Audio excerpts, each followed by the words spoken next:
Hello there. Welcome to another episode of Meet the Press Reports, where each week we do an in-depth exploration of a single topic. Today, we have a unique and special episode. This is a war game that takes a look at how the United States might react if China were to invade Taiwan, the self-governed island, a little bigger than the state of Maryland, that sits about 100 miles off the coast of mainland China at the junction of the East and South China Seas. China has seen Taiwan as a breakaway province ever since Chiang Kai-shek and his forces fled there following their defeat by the communists in the Chinese Civil War in 1949. China has vowed to take control of this island, preferably, it says, by peaceful means, but possibly by force if necessary. Increasingly, U.S. officials warn it could be by force, and possibly sooner than we think. So what would the U.S. do? Well, the United States has ever closer ties with Taiwan, which it sees as a key partner in the Pacific Security Order. Whether the United States would defend Taiwan if it were attacked by China, however, is a matter of what's called strategic ambiguity, which has been the official policy for more than 40 years. The Pentagon, though, is unambiguously preparing for that possibility. And war games, which are simulations of military conflict that help develop and test strategies, well, these war games figure very prominently into those preparations. And we wanted to know more about these war games. What do they look like? How do they unfold? What would it take to win, especially in this moment we're in and what's happening in Ukraine? So to find out, we worked with the Gaming Lab at the Center for a New American Security, CNAS. This is a think tank that specializes in national security. CNAS convened two teams to fight it out here in our Washington studio. The blue team, a group of defense experts, members of Congress, and a retired Air Force general who played the role of American defense officials on the National Security Council advising the United States president. And the red team, China experts, and the CEO of CNAS played the part of China's Central Military Commission advising President Xi Jinping. CNAS drafted the terms of the hypothetical conflict, set 5 years from now, in 2027, with China poised to launch a direct attack on Taiwan to force unification after Taiwan had elected new leadership, increasingly defying Chinese pressure. How would the U.S. respond? There were 3 rounds and a game master from CNAS determining the new reality on the ground after each round. The red team had the benefit of proximity. The blue team had the benefit of allies and partners. Neither team had the edge, and that's where we begin. As you can see here on the map is a very large concentration of Chinese People's Liberation Army forces at potential ports of debarkation for an invasion. We want to focus on a last-ditch effort to deter. This is a time to be sending the strongest possible message to Beijing, both privately and publicly, that there will be very severe costs if they actually go through with this. China has sort of seen our reaction to Ukraine, and we want to make sure that we're surprising them with how we react here. Hit the Americans as hard as we possibly can in the Western Pacific, keep them out of the fight while we move on Taiwan. I would support an early knockout punch against Guam. From our point of view, a failed invasion of Taiwan is worse than the risk of conflict with the United States. We think that the United States is already going to intervene, and so we have to do a knockout punch before they can neutralize us. Is the assumption that your assault on Guam is going to make the United States pull back? We think it's going to make them militarily less effective. And so even if they desire to intervene, they won't have as much capacity to intervene on behalf of Taiwan. I think we start very forcefully with a missile bombardment on Taiwan. I think we want to bring their military to their knees. Are you making an assumption that China is going to attack any of the alliance as they attack Taiwan or not? I think China doesn't want to. They would like to tell the world that we're going to discipline our unruly province and it's none of your business, stay out of it. And if we stay out of it, they'll stay out of it. But if we decide to defend Taiwan, then I think they will attack our forces around the region. The priority for the first 24 hours is to try to go as fast as possible against Taipei, right? I think it matters to deter United States, Japan, Australia, and other countries from intervening. We learned the lessons from Ukraine when the Russians let Zelensky survive, and he organized resistance. He got international support, and we're not going to let Taiwan do the same thing. I think we try to keep Japan neutral. I think you hit them in the port before they get out, because otherwise we know exactly where they're going, which is toward Taiwan to start shooting at us. By hitting them in the ports, you are guaranteeing that Japan is going to enter the conflict. Not sure that we can. Would you rather take the American military station in Japan out to the greatest degree possible and have Japan enter the conflict, or let it steam toward Taipei, attack us, and have Japan maybe stay out of the conflict? Those are the two options. You're going to attack Japan. We are going to attack U.S. facilities on Japan, so U.S. air bases and U.S. ports that the U.S. uses in Japan. We are not yet going after Japanese air bases. Part of this is communicating you're not just taking on this little rogue island that you see as your own, Taiwan. You're taking on the United States, Japan, Australia. I'm sort of in the camp of let's be as aggressive as possible, short of launching a preemptive strike, if that makes sense. Regardless of which course of action the Chinese Red Team takes here, if we are prepared for the bigger fight, the potential large strike campaign, we are better off than if we assume that there's going to be a blockade or a lower level fight and then suddenly find ourselves in a much bigger war. The insight that comes from this is you have to have a peacetime posture that allows you to be prepared to deter on day zero and fight if deterrence doesn't work. All right, Stacie, high level here. What just happened with Move 1? China's invaded Taiwan. It began by attacking Taiwan's outlying islands near the mainland. Then it followed it with a large air and missile strike on Taiwan and on U.S. bases in Japan and on U.S. bases in Guam and the Northern Marianas. In response to that, the United States followed up with bomber attacks on on Chinese ships in port, and there was an air battle over Taiwan where American aircraft flying from the Philippines came in and engaged in combat with Chinese aircraft that were trying to bomb Taiwan. So after Move 1, can you assess which team is winning? I think it's a stalemate right now. China has strategically blundered by pulling Japan in, and the United States is still well positioned to defend, but China also has a lot of its assets left and has a lot of power that it can apply. China went with a very, very aggressive strike campaign against U.S. forces and bases throughout the region. The gloves are off, if you will. I mean, by attacking U.S. territory of Guam, killing Americans, the Chinese have crossed the line. I think they've also miscalculated already that they took some actions against U.S. forces in Japan that they thought would maybe prevent Japan from coming in. It actually drew Japan in. Same with Australia. How do we prevent the Chinese force that's trying to get across the Strait of Taiwan to actually be able to successfully land and start taking Taiwanese territory? Now this is just a matter of getting as many things into the fight as we can, as quickly as possible. Getting the Australians involved in a blockade and checking out what's in the strait with the Marine Littoral Regiment subs, relying on our allies to watch the rear and maintain supply lines and maybe implement a blockade while we're fighting in the strait, in and around the straits with Taiwan. We believe the longer this takes, the less able we will be able to achieve our objectives. And so we are in the course of this building in fallback positions, although we don't want to tell that to the other team. Move 2 is building on all of that and moving forward to land on Taiwan to further try to take out American assets in the region and also to go after Japan, which has entered the war. The fact that they aggressively hit Guam and Japan was frankly just a very quick way to make sure our allies were all in. And now we have Japanese resources willing to contribute to air and undersea. We have Australians willing to contribute and others coming on board. My sense is that we need to at least take out the airfields in northern Australia. So at least try to. So like Darwin and Tyndall? Darwin and Tyndall. The fuel tanks are very important because that's how those planes get refueled.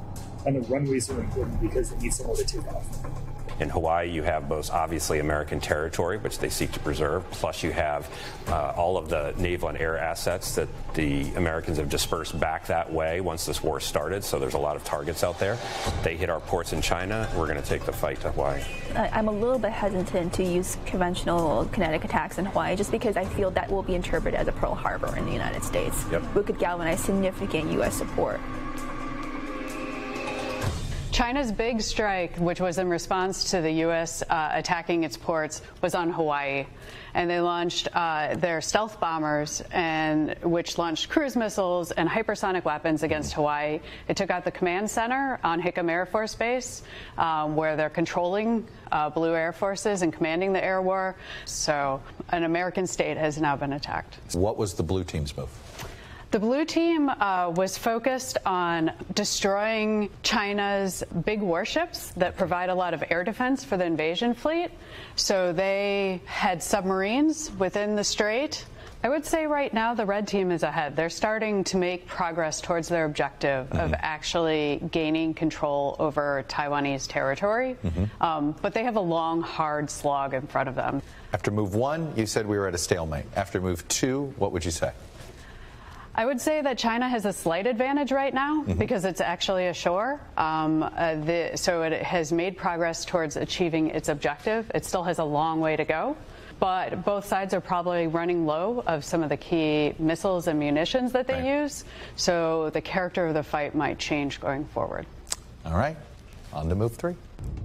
I don't see anything in the game right now that means that the U.S. or the West would back down. I wonder if we could do a hemp shot not over, but near where the U.S. most of the U.S. forces are, because that would be clear signaling to them that we are serious about using nuclear weapons. But obviously, wouldn't want it right over in this area at this point. So you're saying a demonstration explosion? Yeah, at higher altitude. And is this a bluff, or are we really willing to use nuclear weapons? I think that depends on folks in the room, but I think in a no-kidding Taiwan scenario, if we are really facing the prospect of defeat, we should be willing to use nuclear weapons. It might not be nuclear weapons on Taiwan. It could be a tactical nuke against invading U.S. or intervening U.S. forces. A real big weakness is our inability to contest or threaten China's air superiority. We keep trying, but the difficulty is in our dispersed posture with limited access to tankers. We're not able to push enough tactical aviation forward over Taiwan to really maintain persistent air superiority or even just contest Chinese air superiority. I think the key insight already in this game is if you have not spent years preparing for this, pre-positioning munitions, getting the Taiwanese ready, pre-positioning your own forces, developing your dispersal bases. If you haven't spent years preparing for this, then you're going to be behind the 8 ball the whole way. How about putting a bunch of SEALs on the island by submarines and try to support the Marines? The biggest concern is that the United States will come roaring back with everything it has, not over a short period of time, but a long period of time. We have calculated that America's in and America's in. But there may be gradations of what it means for America to fight our country. And we have seen time and time again, once the enraged bull elephant is fully stirred, its ability to make war and to generate the resources to make war is unbelievably large. The only thing the Americans seem to declare defeat on is really, really long wars, not short, violent ones. Afghanistan, in Iraq, forever they wanted to go home. Vietnam, they wanted to go home. They get tired, but they don't get scared. I think experience has shown that this bridgehead here, just like in Ukraine, it's not going to be over in a few days unless Taiwan capitulates. If you watched what happened in Ukraine, you know, the actions that were taken before the invasion were important, but so is continued resupply. With Ukraine, you have borders that you can move things across. Taiwan's a long ways off. So here we are after move 3. The blue team, the United States, seemed to try to do what it could to make command and control more difficult in the actual invasion itself of Taiwan and all of that. China and the red team wanted to send more of a message to the United States, attempting to strike Alaska and California, San Diego specifically, plus Hawaii again. So escalation everywhere, including a nuclear test by China to essentially make the United States take the nuclear option more seriously. So where are we now? Things spiraled really quickly. The headline is the nuclear test, which is unprecedented since World War II. We haven't seen limited nuclear use, certainly during combat. We don't know where things go from here. There were also the attempted strikes on the United States. China has continued to reinforce its lodgment on Taiwan, but it's still very small and it's heavily contested.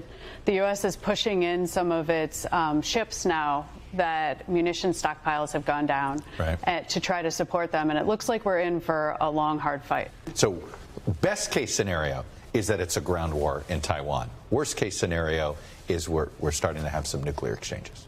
Yes. China still has its intercontinental ballistic missiles that are nuclear armed, but it also has the ones that can range Guam. and sort of this area that it could use, which have nuclear warheads. Well, there are a lot of lessons to take away from this. This was fascinating, and I can't wait to get to the lessons learned portion when we do that in a little bit. Great. Thank you, Stacie. Thank you. So the stakes, pretty high. And at the end of 3 moves, so are the costs on both sides of this fight, which is why avoiding war altogether may be in both countries' best interest. We're going to talk over that and other key takeaways from this game when we come back.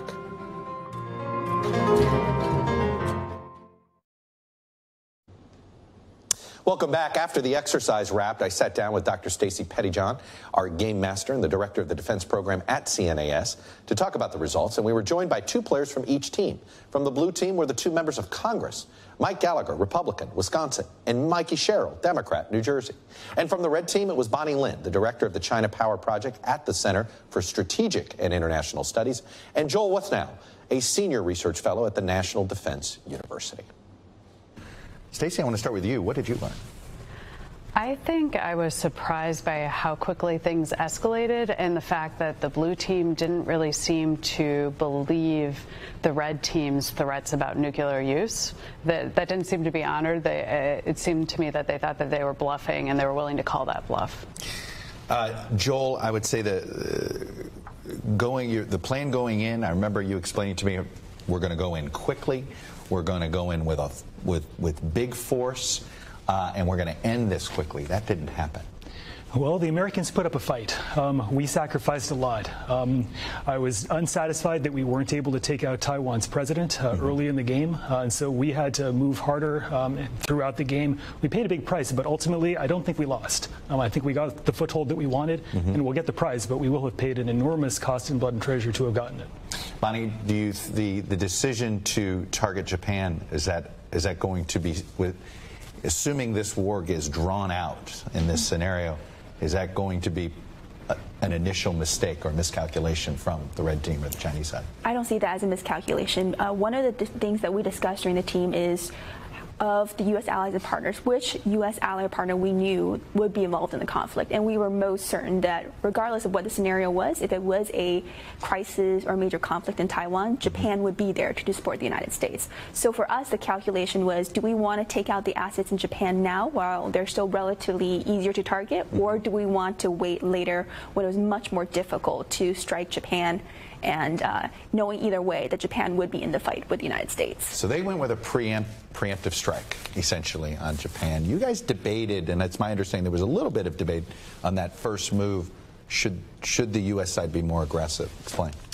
Well, obviously, I think particularly if China's pursuing a fait accompli strategy, the quicker that goes, the more they're actually able to establish facts on the ground in Taiwan, the more difficult it is for us to react to that, right? The same thing that makes Taiwan a difficult problem geographically for the Chinese to solve makes it very difficult for us to resupply. So if we weren't going to do a preemptive strike because we wanted the moral authority that came from responding to an attack on us, we at least wanted to be ready to start taking out their ships while they were in port, while they were transiting across the strait. And I think, the lesson for me is just how costly deterrence failures are. We've become accustomed to sort of low-intensity conflict over the last 2 decades. If this happens, a lot of people are going to lose their life, which is why we want deterrence to actually work, and which is why we need hard power in place prior to the conflict breaking out. Mikie Sherrill, when I hear some other country has air superiority over anything, we're the United States of America, but obviously we're a lot closer to their mainland there. That was, to me, a surprise that we could not establish air superiority over Taiwan. Well, certainly, I think what we've been so concerned about on the House Armed Services Committee is the fact that we see China's growing predominance in certain areas and catching up very, very quickly to what had been for decades really presumed superiority in military matters by the United States. And what was so helpful to both of us was to be at the table for this war game so that when we do make decisions for this country, when we are looking at how we modernize our military and where we strategically use the taxpayer resources that we're given most effectively, that we're thinking about how to really, as Mike said, how to make sure this never happens. How do we make sure that we are able to present such a credible threat across the world that we never actually have to go into a hot war like this? Bonnie, you were saying one thing we just don't know is what the Chinese, what the Red Team derived the decision-making process was through the writings of the Army, of the Chinese Army, and you were very, stuck to that script.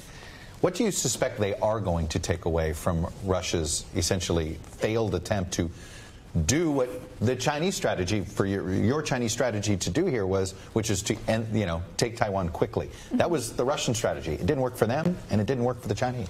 So I think China looks at what Russia is doing in Ukraine, and they don't see the Russian failure as directly applicable to the PLA because of the differences in how Russia invaded Ukraine versus how China plans for Taiwan.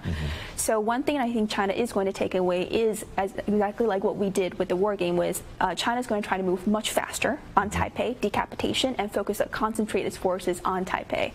One other thing that China is taking away is the extent to which Russia's nuclear signaling deterred the United States and NATO from going into Ukraine.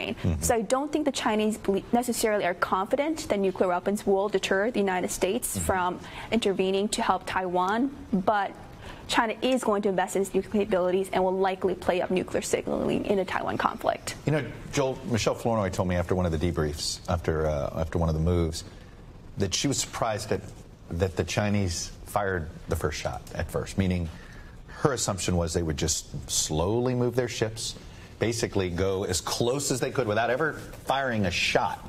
And then all of a sudden, what are we going to do? They're at the front door of Taiwan.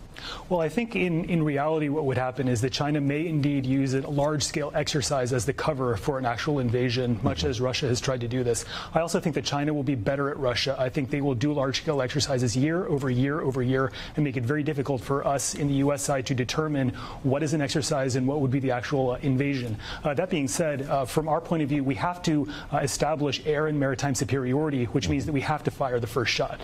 Stacie, what is the idea that I feel like we're very familiar with Russia's aspiration to use tactical nukes.